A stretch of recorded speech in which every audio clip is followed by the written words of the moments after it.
Despite the development of tentacular river and rail networks, the ultimate experience, which is reserved to a few chosen ones, is arriving in London on an inflatable airship. As it approaches, the privileged passengers press themselves to the windows to watch the horizon darken, as if from a supernatural and permanent eclipse. A maelstrom of opaque smoke stands from the ground, stretching into the sky, holding as if in a black case the jewel of the known and unknown world that is the capital of the British Empire. A few rare pessimists will claim that this smoke, spewed constantly by the cyclopean stacks of the industries forged by the steam lords, is toxic and the cause of unhealthy transformations among the unfortunates who dwell at the feet of the factories. But no one will deny that it's the consequence of the uncontested power in matter of industrial and military progress. And whether it's coal, steam, ether, magic, or the nascent electricity, all energies are used in this city. Thus, used to only glimpsing the sun or the moon on rare occasions, the people of London maintain their proper decorum in a megalopolis in which each week a new scientific discovery or extraordinary event calls into question that which was thought to be solid the previous week. These incessant transformations take place under the careful gaze of Her Highness, Queen Victoria, absolute monarch of the British Empire and its numerous colonies. And while the news is sometimes also perturbed by a few ungrateful citizens or monstrosities lurking in the sewers which threaten public order, these misbehaviors are quickly broken up by the bobbies, omnipresent agents of an ever-watchful metropolitan police. But the real threats reside in the plots fomented by the many secret societies and organizations which are rampant in the city, whose sibylline actions aren't necessarily the ones showing up on the front page of the Times. The Mechomancers, despite being the first architects of the Empire's greatness, have been banned from society due to incidents they've caused in the capital. The most renegade of them, gathered under the banner of the Mech Asylum, continue to create the maddest infernal machines, regularly threatening the safety of the people of London. Imported from Egypt, the powerful cult, with all of its necromancers, spreads its roots into all of London society, plotting against Parliament in the darkest alleyways of the capital to prepare for the return of their god, the Black Pharaoh, despite a fierce struggle as the Gypsies of the Wheel, also known as just the Wheel, oppose them. While broken in the colonies, the mysterious agents of the Dragon, a millennial Chinese organization with unclear goals, have founded a true floating city on the Thames, used as a starting base for the most clandestine of traffics. The inhuman occupants of an airship fallen from the sky have been conveyed in the utmost military secrecy to the embassy, an impregnable fortress in which resides an elite cadre of scientists chosen by Buckingham Palace who are entirely devoted to piercing the mysteries held by these strange visitors. Finally, since the discovery of the Kingdom of Fairy, whose gates have been closed since medieval times, the appearance of fairies and other mythological creatures have started growing increasingly more frequent, causing their witnesses as much wonder as panic. Actually, those who were thrown in their lot with one or the other of these factions have much to do in order to make their vision triumph in the atmosphere of chaos generated by all these occult powers. And they'll have much more to do if they cross the path of the gentleman lawman of the Unicorn Club, the last bastion of stability and permanence in the Empire.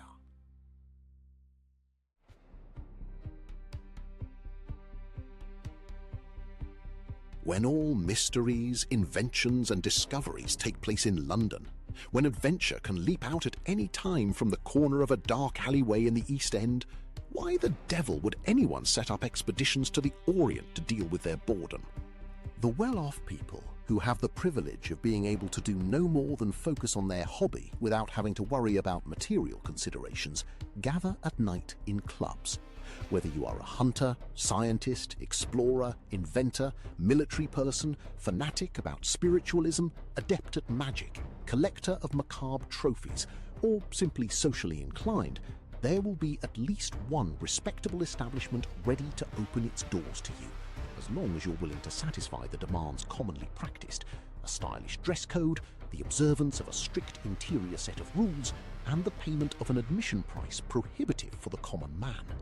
And while most of these clubs are nothing more than salons in which one has a chat over a game of whist, or otherwise pseudo-secret societies for notables seeking a thrill, the most well-known compete in their exploits to ensure for themselves an envied prestige.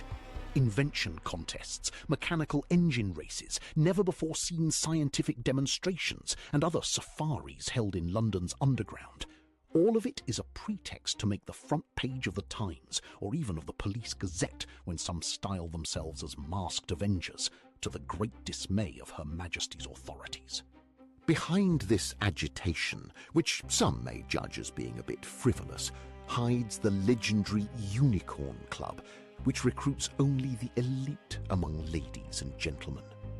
The club was first a secret society named Unicorn, as the learned monks which made up its members had concentrated their efforts towards discovering and taming that which was legendary.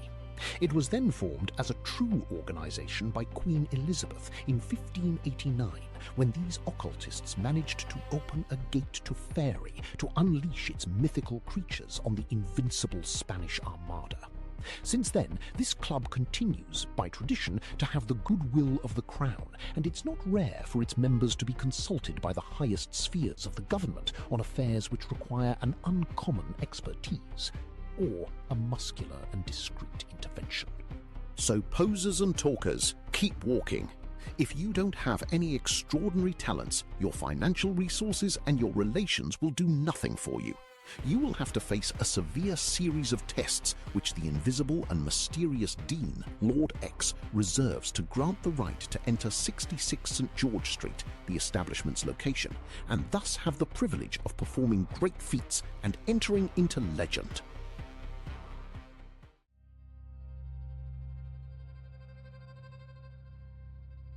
In 1818, what we took for granted in Egyptology and religious beliefs was upheaved by the archaeologist Lord Petrie when he discovered a living mummy while searching a funeral complex in Maidoun.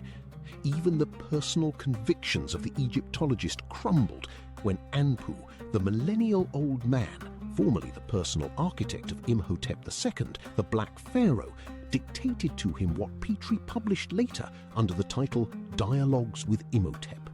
This tome exposes how, faced with the birth of regressive cults with unique and paternalistic gods, history's most advanced civilization decided to go dormant in order to patiently wait the coming of a learned and illuminated age, ready to embrace the return of Imhotep and his Thanatocracy. This mortuary cult, freed of ethical considerations, among other miracles, through sacred ancestral rituals, has been known to reanimate the dead and force them to perform tasks no living being would want to do. The mystery of the colossal works was finally resolved. The Cyclopean tombs of the Nile's monarchs were erected by an army of docile undead, whose numbers, fed by wars and epidemics, guaranteed an unlimited and eternal workforce. Despite the existence of a secret thanatocratic society which functioned through oral tradition, of which Petrie found the last members in Alexandria, the performing of these necromantic rituals had been lost to time. Upon his return to London, Petrie multiplied the conferences before an already conquered public and founded the Cult, an evangelistic religious organization seeking to install the Thanatocracy in London society and recreate its forgotten rituals. Fascinated by the thinly veiled perspective of immortality, many notable people swelled the cult's ranks while giving it important financial means. In 1840, when Petrie succeeded in his first public demonstration of post-mortem reanimation, he confronted his contemporaries with an undeniable truth. Death is not an end, but a simple change of state. Only the clergy was outraged. The public and those in power, already shaken by all the fantastic upheavals which London knew at the time, remained silent when Lord Gladstone, member emeritus of the Cult and leader of the Neo-Philanthropic Party, called the vote on the law allowing the employment of undead as workers. Any citizen could now get, through a contract, a sum of money while alive in exchange for the gift of their body to the cult after their death. After the deceased's reanimation, they would then be rented in exchange for a symbolic sum to a mining company, an assembly factory, or a construction site. Very quickly, this new cheap labor, more reliable than the automatons of the mechamancies, made a fortune for the barons of industry and of construction, and made the cult an improminent power in the empire's economy.